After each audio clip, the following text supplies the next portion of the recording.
Good evening. I'm Richard Doré, and I'd like to welcome you to the Harvard Church's Let's Talk Live. Tonight I'm with Cynthia Lima. Cynthia heads the church's women's ministry, but Cynthia and I also I have the honor to serve with her on the church board. And at the end of this month, we're beginning the new terms, and she is going to be the new secretary treasurer for the church, which is, I think, the busiest job you can have on the board. But I'd like to welcome Cynthia. And Cynthia, I understand you grew up in the area, and you came to Harvard Church about 8 years ago. What prompted you? I did. Thank you for having me. Both of my kids attended Harvard Church School, and when my daughter was in the 8th grade, she was invited to go on the National Day of Prayer, the Children's Prayer Congress in D.C. And at the time, Ms. Bowman interviewed the entire family when they were picking kids to go on the trip. And Ms. Bowman and Mark met with us and said, we'd like to see you in church more often. Oh, okay. Okay. And at that time, Sydney was playing travel softball, which she did for a number of years. Yeah. And that pretty much fulfilled all of our weekend time. We had no free time whatsoever. Yeah. So all of that coincided with about the time she wanted to stop playing travel ball. And we had previously attended Calvary Chapel when we did have free Sundays. And she actually said, if I'm going to go every week and I'm not playing softball anymore, I really want to be at Harvard Church with my friends. So we ended up coming here regularly instead of going to Calvary. I think it was just familiar to her, yeah. And she liked the smaller atmosphere. Oh, good. Well, I'm glad you did. Now, what prompted you to get involved with the women's ministry in particular at Harvard Church? Well, we've had a few different programs since I've attended here, mostly Bible study related, and really the Lord gave me a vision for a ministry that would be kind of a combination of fellowship opportunities, outreach opportunities, and a Bible component with it as well, that we could do all of those things combined. So really the thought that I had in talking to Pastor Phil was, hey, why don't we put together a committee of people so that all of the responsibility doesn't fall on one single person? And that's what we've done is we've created a committee for women's ministry. So we have a group of 5 or 6 women from different age ranges because we really want to get all of the women involved and not make it a retired ladies event or a younger group event, but we really feel like we can all learn from each other in our shared experiences in life. Okay, well, I know in women's ministry in the Harvard Church over the past, it's generally headed by one person. Like my wife Judy used to be the director of women's ministry a while back. But the committee actually sounds like it's kind of nice because you can share so much of the workload and stuff and probably develop a lot better programs. Right. So far, it's worked out fairly well for us, and the idea being that if you have a committee of people working, if one person their schedule doesn't allow them to be at an event or to, they get sick or something comes up because life happens, right? There are other women to jump in and carry the load and continue on so that the ministry doesn't just fall off. It should be the Harbor Church ministry, not the ministry of Cynthia or the ministry of Taryn. It's the Harbor Church Women's Ministry. Okay. Now, obviously, you've been active in this, but since COVID, that's probably made a pretty big impact on the women's ministry. How have you been handling that? It has, unfortunately. Felt like the first year that we were doing the women's committee, we were just kind of trying to gain traction and work on a program, figure out what would work best for the church and for the women on the committee, and what were we really being called to do. So we did a couple of studies the first year, and we wanted to get into more outreach. So we had planned out the entire 2020 with outreach events, with the Doors of Hope Women's Shelter, and with monthly events at the church for the women here. And COVID just wiped all of that out. So we ended up moving to an online, we're doing Zoom Bible studies. Okay. But that's worked out really well. When COVID shut down church, we were actually finishing up a 6-week series. And instead of just not doing it, we picked up on Zoom for the last 2 weeks of the study. And then after that, some of the women felt really strongly that we would continue on. So we picked another study, and throughout the rest of 2020, we studied the women of the Bible. And along the lines of everything shouldn't fall on one person, we started having a different woman in the group lead each week for the Women of the Bible book study. So that was really interesting to see all of the different ladies take and how they presented it, because it was up to them how they wanted to present it to the group. Some did role play, others did photo examples, and really tried to bring the story to life and help the women understand who the women were in the Bible and how we could relate to them on a personal level. Okay. Well, I mean, even what we do on YouTube, our church is on every Sunday, and that's been helped, especially since California told us we couldn't meet inside. Right. And so it was very nice to bring that out.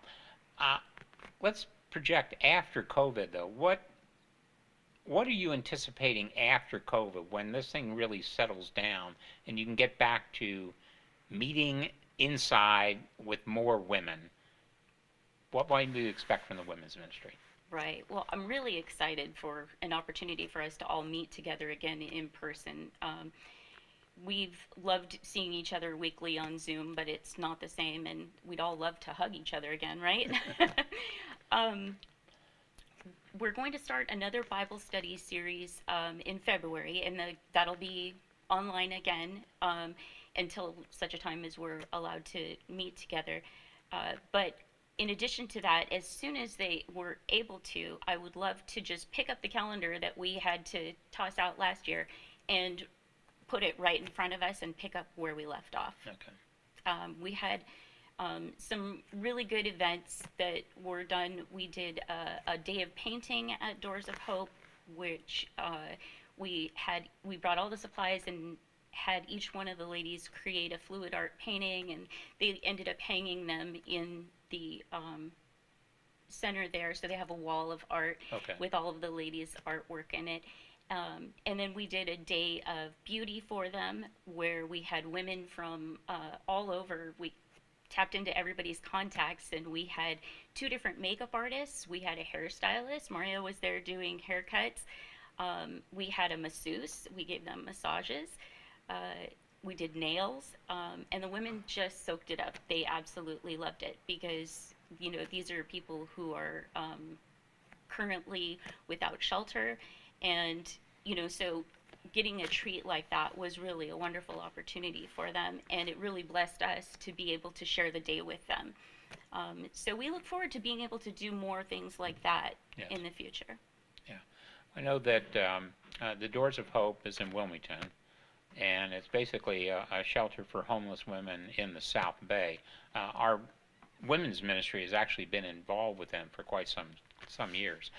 But you bring up the need that your ministry is involved in outreach. Just how important is the outreach element and getting into the community, as opposed to just containing everything within a few women of the church?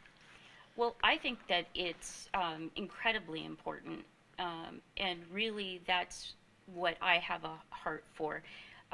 I don't think that we should just be getting together to socialize and fellowship. I mean, the Bible calls us to Yes. do this. So I think that what we've talked about in our women's committee is creating actually like a helps ministry, kind of an offshoot of the women's ministry. And we could do things like food giveaways on a weekly basis, helping people who need emergency shelter, or somebody can't, maybe they ran out of food before their check comes in for the month. We get calls like this at the church office all the time. So what we're talking about doing is creating a group of women who are called to action in those instances, and not having it all fall on one person's shoulder, you know, if those calls come through, but not only being reactive and waiting for people to call us for help, but being out in the community and offering the help, and so that people would know that the Harbor Church is a place that they can go for resources. And that would really be our goal. Now, I think, if I remember correctly, you have kind of a cute story with your daughter, and when she would go to on the Harbor Church programs to Washington, D.C. And I think you indicated you guys took a side trip up to Sacramento as a test run. But you were in a small church that I guess really opened your eyes on some how you can do some of these outreach community activities. They really did. When we took the trip to Sacramento in preparation for the DC National Day of Prayer, we drove up with Pastor Mark and Pastor Josh. And Mark had arranged for us to meet with a pastor at a very small church in Sacramento that had it was a one-room church and had about 50 members. And we were there on a day that they were doing a bread giveaway, and they did this weekly. People were already lined up outside. It was in a poor community. And the same day that we were there and they were getting ready to do the bread giveaway, there were some youth coming, like high school and college kids who were on spring break from a local megachurch, were coming to bless the small church by painting their building for them during their spring break. And I left there like in tears. I was so emotional thinking about what a huge impact these people are having on their community, on each other, and how God is using even the smallest little church to make an impact on somebody else, and he's also using the biggest church to make an impact on someone. It doesn't matter what size you are, because God wants to use you to reach those around you. Okay, so you can bring that experience to the women's ministry here to, again, make an impact on our community. Exactly. Okay, good. Well, in saying that, you know, since you talk about other churches, do we have an opportunity to work with other women's ministries, maybe pre-COVID, Yeah. as opposed to, or no, post-COVID, not pre, post-COVID? Will you be able to work with the women's ministry of other churches to kind of help develop these community programs? You know, we would love to. When we did the Day of Beauty, it was women from multiple churches because we didn't have the resources of somebody here that was a masseuse or a makeup person, but we called on people that we knew. So it was ladies from different churches that all came together. When we do our in person Bible studies, we have women from other churches that are coming to our in person Bible studies. So I would love to see that occur more and for us to put together a partnership with some other ministries like we have in the past when we had the Renewed Hope ministry, Yeah. which was a homeless outreach ministry, and that was people from churches all over the South Bay. So it would be fantastic to see something like that happen. We're definitely open to doing something with other churches. I know it's just from the experience I've had throughout all the years on this that in many cases, the women's ministry tends to attract an older level of women. Do you have any programs where you can get younger women into the women's ministry? Yeah, well, that was one of our concerns when we first put together the committee, and I was specific in asking for a variety of age range of women to join me on the committee, so that we could have representation for the entire church body. And we've been very specific about doing certain events so that we can make sure that we're including the younger women in the church. And one of the things that we had planned for last year was an event where we partner one of the more senior women in the church with a younger woman in the church, and they can teach each other something. For example, the younger person might be able to teach the senior person about their phone, right? That's, Technology. Sure, instead of just the other way around. Yeah, exactly. It's a different type of mentoring in a way. Right. Interesting. And maybe the senior ladies can teach cooking to the younger girls. Yeah. So we really would encourage partnerships like that that will build relationships. We're looking to build relationships within the church for the ladies here, and I really think that we've gotten a great foundation to start that last year. I guess particular when COVID goes away and we can get back to meetings, I would assume that would be kind of a critical thing to help develop Christian fellowship among the women. Do you have any future programs that in thought that might help expand the women's ministry? Well, we've tried to provide a wide variety of opportunities in terms of the events that we're doing and the outreach that we're doing. And we've really specifically went to people to ask what kind of events they're interested in, so that we can hopefully attract some additional ladies to our events. So we've done everything from a movie night here at the church. We've done a ladies' tea for Mother's Day, and that had a number of ladies from other churches also. Okay. And we're a pretty small church now, so we had about 45 women at the ladies' teas, which was a great turnout for us. We've had some events with guest speakers, guest singers, a few testimony nights, and so we really felt like we were gaining momentum right when COVID hit. So hopefully we can, implement a few more of those things by the end of this year. Yeah, I guess there's really nothing. Well, I know people are getting the vaccine, but you're right, there is no timetable. Right. For COVID, so you're going to have to remain pretty fluid. But you'll be continuing your online for as long as it takes. Yes. Like your Zoom, Zoom and everything like that. Yes, and what I wanted to address, actually, I know that we've had some women in the church who were hesitant to join on Zoom because I think initially Zoom was having some security issues. Yes. So I do believe that those security issues have been addressed adequately by Zoom, and the way that I have it set up for our meeting, they have to enter a room where I authorize them to come into our meeting. So people can't just jump on. I have a waiting room enabled, so I allow only if I know you, are you going to come in. So sometimes I'll have I had an instance where there was a person with a username that I didn't recognize waiting, so I asked the ladies that were already in the meeting, hey, does anybody know this person? Oh, yeah, that's my friend I invited. Okay, great. So I can let them in. So I Okay. would really encourage the ladies who maybe had some, concerns about security of it to give it a shot. We've had no issues with it in the last year. Um, and I think, we'll be back on doing that again next month. We'll announce we normally do it on Tuesday nights. So we'll continue doing Tuesday nights at 7 o'clock, and we'll announce the start date and the study that we're going to Okay. launch.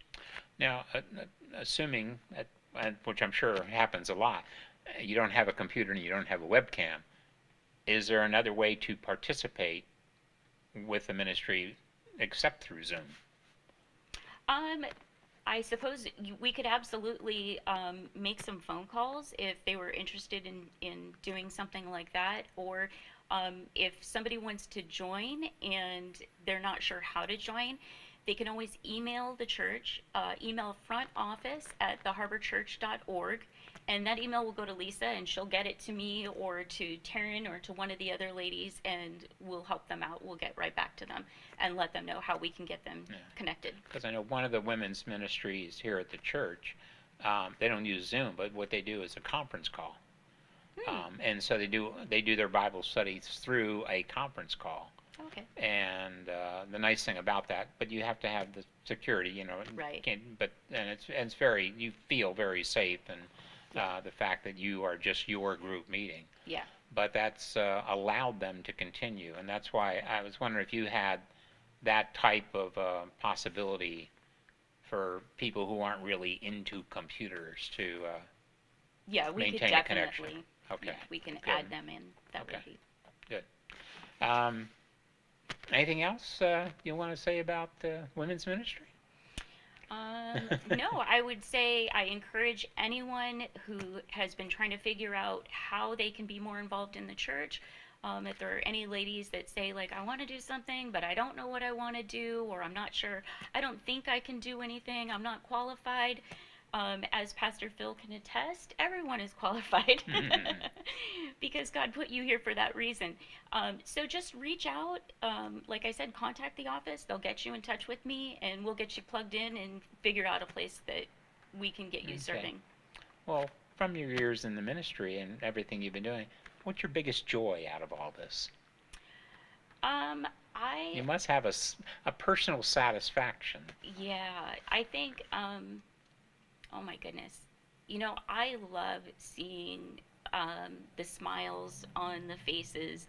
I mean, there's nothing like seeing, a person who can't get their own haircut, you know, have a fresh new cut, and the feeling that it gives them is something that you can feel because it's a glow.